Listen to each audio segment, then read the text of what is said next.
I'm really mad at how our court systems are working. A family shares their frustration with the legal system after a man suspected of dumping their son's dead body is not charged in the case.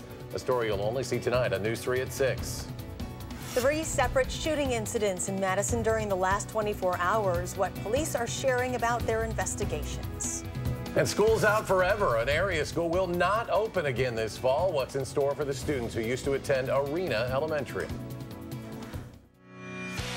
This is News 3 at 6. Thanks for joining us. The family of a man found dead behind a town of Beloit school last month is sharing their heartache and frustration only with News 3 tonight. The family wants justice for Dustin Grice after the man suspected of dumping his body was not charged this week. Our Rock County reporter Jenna Middaugh is live in our bureau at the Janesville Gazette with the family's plea. Good evening, Jenna. Hi, Charlotte and Eric. Well, Dustin's family remembers him as being kind-hearted and always willing to help, which makes them even more upset that no one helped him after he overdosed. He was really one of the most nicest people you'd ever meet. Dustin's family says he was always looking out for others. He would go out of his way to help everybody. I couldn't ask for a better brother. But now Clifford Grice is living without his youngest brother after police suspect Dustin died of an overdose. This epidemic is something that's hitting everybody, no matter who you are. Young people, old people, no matter what color, what religion, what faith, it hits everybody. Along with the heartache came anger when the family realized there was someone who could have helped Dustin. Police arrested Corey Sandoval just 14 hours after finding Dustin's body behind Townview Elementary in May. Officers believe Sandoval dumped his body. The complete disrespect of it is ridiculous.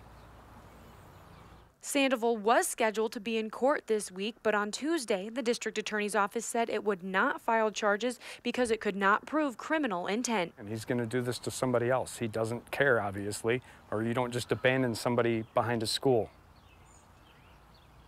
He's lower than low. Town of Beloit police say they are still interviewing people and this case is open. And if there's any aspect that we're able to file new arrest charges, then we'll do so. Giving Dustin's family hope that there will be justice. The police department says the main thing they're waiting for right now is the autopsy report to determine the time and cause of death. Reporting from the Rock County Bureau, I'm Jenna Middaugh. Madison police are looking into 3 separate shooting incidents in the city. The first happened around 6 last night on Portage Road. Investigators say someone in a vehicle started shooting at a person on a sidewalk. That person then shot back at the vehicle. A city alder says the suspected vehicle was found with bullet holes at a Sun Prairie business. Police say no one was hurt and believe it was a targeted shooting. And officers were also called to an attempted homicide on the city's east side, happened in the parking lot of the Kip Corporation just west of Olbrich Gardens around 11 last night. They found blood and shell casings on the ground when they arrived, and police say a 32-year-old man later arrived at a local hospital with a gunshot wound. No word on his condition this evening. And Madison police say a 15-year-old girl is recovering after an accidental shooting. Officers were called to a quick trip on the east side last night on East Buckeye Road, just off Stoughton Road.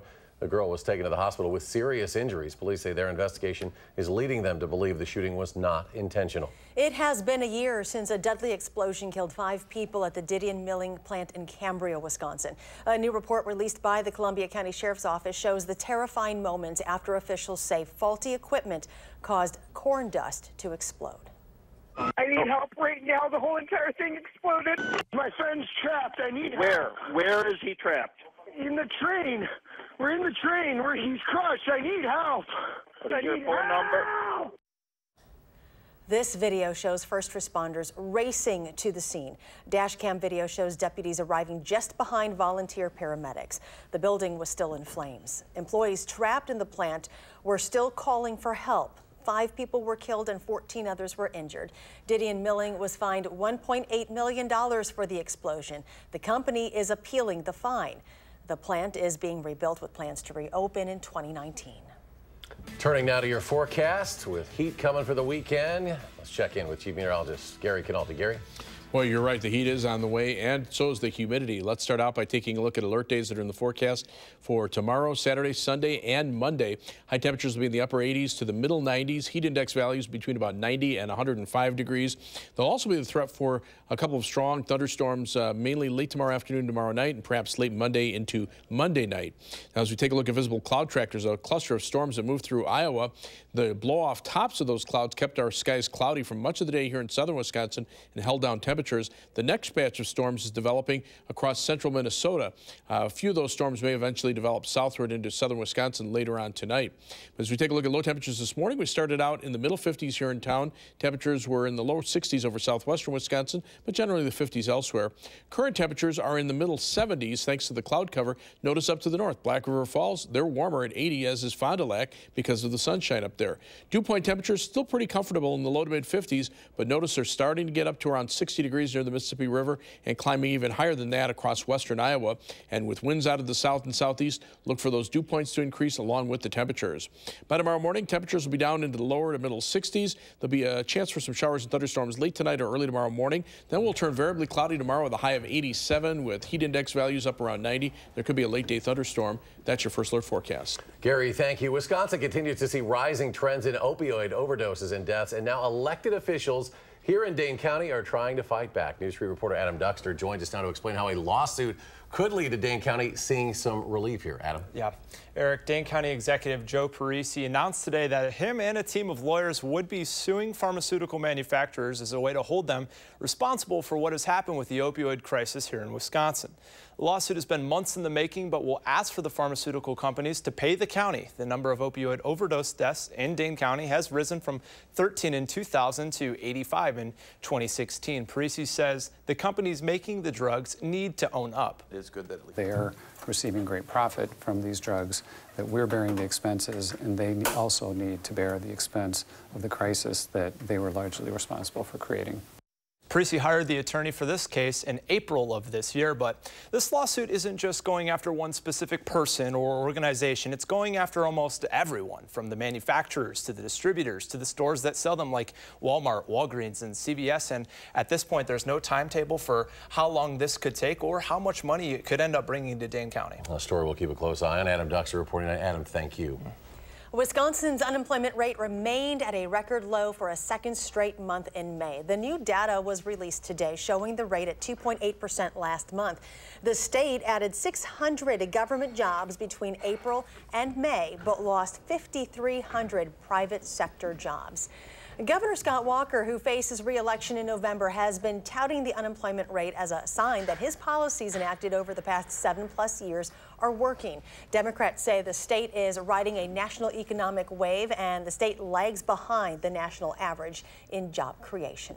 Foxconn and the University of Wisconsin-Milwaukee are launching an internship program. That program will send engineering students to the company's headquarters in Taiwan for a semester. The program was announced today. It's designed to develop local talent for the company's planned manufacturing facility in the southeastern part of the state. 5 students from the university's College of Engineering and Applied Science will be selected this fall. They'll go to Taiwan in February, where they'll work on projects at one of the company's facilities through June. UWM and Foxconn hope the internship program will expand to other universities and schools in the future. Students who live in the River Valley School District could be facing longer bus rides next year. Arena Community Elementary School is not reopening in the fall. Rose Schmidt tells us how this trend is not limited to Iowa County. Classes here at Arena Elementary School have been getting smaller and smaller over the years. That led up to just last week when the final class walked out the doors for good. We're not that far from Madison. We're not that far from Middleton. The village of Arena is part of the River Valley School District, which covers nearly 300 square miles. Our area is growing as a whole. We're actually increasing residents, but we're really growing as a retirement destination. That is part of what District Administrator Tom Weymouth says led to the decision to close Arena Elementary. We can be much more efficient from a financial perspective in smaller, reduced number of buildings, secretary positions, cook positions, custodial positions. Class sizes at Arena were around 9 or 10 students, but moving those students to the other 2 elementary schools will make the class sizes a bit larger. But Weymouth says that actually could be a good thing. So there's going to be less of a divide between our townships and villages that we've had historically. But Arena has had a school there since the 1800s. So Village President Paul Pacina says it is still a loss for the community. At the end of the day, it is what it is. The decision's been made. We can either gripe or we can turn this negative into a positive. The village is hoping it can repurpose the building to hold its offices, police department, and food pantry. If the village takes it over, that's a positive, because we're going to make it really great for the community. If a commercial outfit takes it over, that's a positive. It goes back on the tax roll. Either way, village and district officials hope they can do what's best for the people who live there, old and young. If enrollment in this area continues to decline, the school district tells us that long-term effects could even impact the middle school and the high school level. In Arena, I'm Rose Schmidt for WISC News 3. The students who used to go to Arena will now be spread out between schools in Spring Green and Plain. The American Red Cross is making a plea to potential blood donors all over the world with its new Missing Type movement launched this week. To ensure life-saving blood is available for patients, Zimbrick hosting a news conference today as a Red Cross corporate partner. As part of this campaign, the letters A, B, and O, the letters used to identify blood types, are disappearing from logos, websites, and brands to bring attention to the issue of a troubling decline in the number of blood donors. But right now, we're really trying to get the message out because we're losing those new donors. We would like to get people back. 80,000 a year. That's a lot of people. That's a lot of life saved. That's a lot of opportunities for people every 56 days to be able to get a pint of blood and really help our community. To join the Missing Type movement, visit redcrossblood.org or use the Red Cross Blood Donor app. All blood types are needed. It's a special game looking to connect Janesville officers to the community they serve. It's beginning to smell a lot like garbage at the Old Brick Gardens. What you need to know if you want to see the facilities or smell the facilities, blooming corpse flowers. Stay with us.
Welcome back. A very special flower is in bloom at Old Brick Gardens today, and you can smell it from a mile away.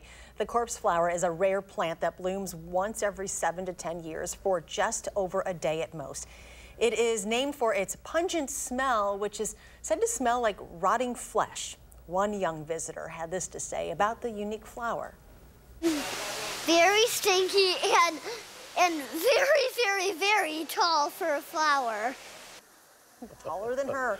This is the first time that this plant, which the garden has named Maury, the Latin word for death, has bloomed since 2009. The bloom should only last until early tomorrow, according to staff. But if you want to be sure to see it, or smell it rather, Old Brick Gardens has extended its hours until 8 o'clock tonight. Very, very stinky. The Janesville Police Department wants kids to exercise their bodies and their minds with a new program this summer. Once a week, the department will send out a clue about where the bike officer will be that day and a super secret password that you have to tell the officer. The first 25 kids who get there will get a prize that day, and everyone who participates will be entered in to win a bigger prize at the end of the summer. That's exciting. Getting some work done.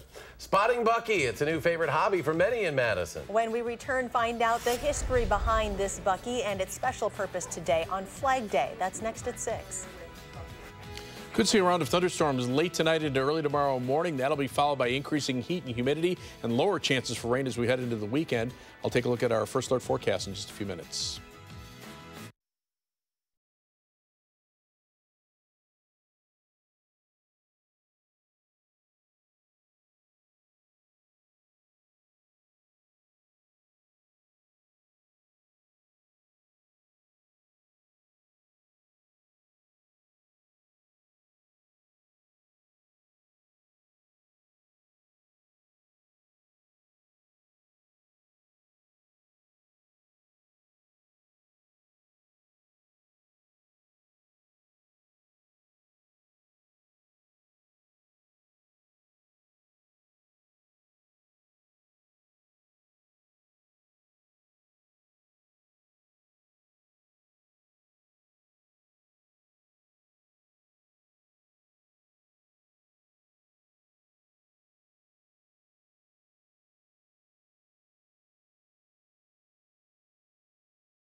Some area veterans are recognizing Flag Day by sharing the inspiration behind their military-themed Bucky on Parade statue. Full fatigues. Bucky is inside the Wisconsin Veterans Museum, where State Street meets the Capitol Square. It was designed by veterans to honor all aspects of military life. It's decked out with military and combat images, honoring those who have served our country throughout history. The Bucky statues will be on display throughout Greater Madison through September. Bucky on Parade raises money for the Madison Area Sports Commission and the Badger basketball coach Greg Gard's Guarding Against Cancer initiative. Chief Meteorologist Gary Canalti joining us now. We're already starting to see some of those temperatures out to our west heating up, Gary. Yeah, and the heat is expanding in our direction, so it'll be here by late tomorrow afternoon and certainly for the weekend. Let's start out by taking a look at alert days that we have in the forecast. We added Monday in as well because it's going to be very similar to tomorrow with high temperatures in the upper 80s. That put heat index values into the 90s. There also is a chance for some strong thunderstorms. Late tomorrow afternoon, tomorrow night, some of the computer models are indicating a round of storms moving on through before the heat builds in for Saturday. And then also on a cold front late Monday afternoon and Monday night. But Saturday, while we've dropped the high temperature just a tad to 90, that's assuming that we have a couple of thunderstorms in the morning, and that still puts us close to the record high of 93. should we miss out on the storms in the morning, we could be very close to that 93-degree reading. Sunday, probably the best chance of getting close to a record high is 95. Our forecast high is 94 degrees. So if you take a look over the next 4 days, our temperatures will be within a few degrees of record high temperatures, with those readings in the upper 80s to the lower 90s. Storms moved through Iowa and into far southwestern Wisconsin this morning. Those are fizzling out across northern Illinois, but the cloud cover they left has been lingering here for much of the day. The next batch of storms developing farther to the north as a warm front starts moving through the plains, and those storms developing in Minnesota. Those are moving more eastward, but eventually a few of those could develop farther to the south, and we could see those later on tonight into early tomorrow morning. So consequently, the Storm Prediction Center has put a marginal risk of severe thunderstorms for an isolated strong thunderstorm with gusty winds and hail, mainly north of Madison, late tonight into early tomorrow morning. The higher severe weather threat is farther to the west, where there already is a tornado watch for much of North Dakota. Now tomorrow, the severe weather outlook continues across much of southern Wisconsin, much of the state of Wisconsin, with a marginal risk of severe weather, a slight risk into west central Wisconsin. That's where storms may develop and then move southeastward. If they get here later on tonight, they'll be less likely to be severe. And then Saturday, the severe weather threat shifts back to the north as the heat starts to expand. Live view from the Queen Bee Radio Skycam in Platteville showing some breaks in the clouds now that we're getting later on in the afternoon and into the early evening. WISC Skycam still showing mostly cloudy skies, a little sun mixed in. The Edgewater Skycam in downtown Madison shows some hazy sunshine on the Capitol. High temperature today topped out at 75 degrees, the low temperature 56, and right now we're sitting at 74 degrees. Winds are out of the south at 15 miles per hour. Dew point temperature still at 53, but that will climb into the 60s and probably 70s by the time we head into the weekend. So for tonight, look for a low of 63. Will be mostly cloudy. Could see a chance for thunderstorms late tonight. Then for tomorrow, look for a high of 87. Some early morning storms, dry for much of the day, maybe a chance for storms late in the afternoon. Humidity levels will also be higher. On future track, you can see those temperatures dropping into the lower 60s late tonight as that warm front starts to move through with those thunderstorms. Winds pick up out of the south. Could be a thunderstorm later in the afternoon into tomorrow night with high temperatures in the upper 80s. There's the second batch of storms coming through. A few of these could linger into early Saturday morning, and then after that, the heat builds. We could be looking at a ½ inch to an inch of rain over the next, say, 24 out of 36 hours. Temperatures remain hot through the weekend, but then should die down later on next week.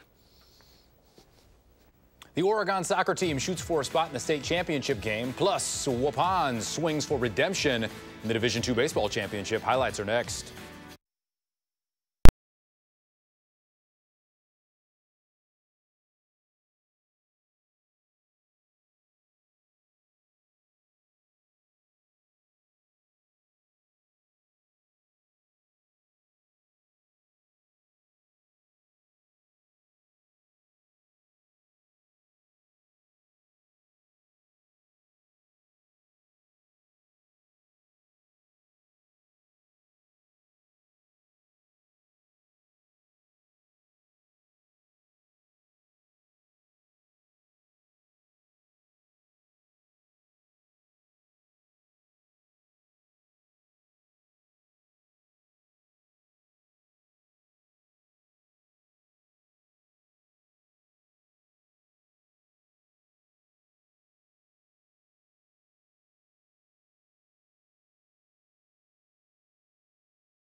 The Jefferson baseball team's back at state for the first time since 2014, and that's the Eagles' one and only state title. Waupun lost in the title game last year.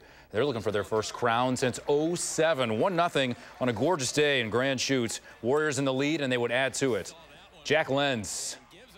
Oh, deep to center. Can't play him shallow. An RBI double makes it 2-0 Warriors. Bottom of the fifth. Little deja vu. Lenz again going opposite. That goes to the wall. Another RBI double makes it 3-0. Now Jefferson would load the bases. Caden Bronkhorst started the game, but Vaughn Wilston comes on to finish it.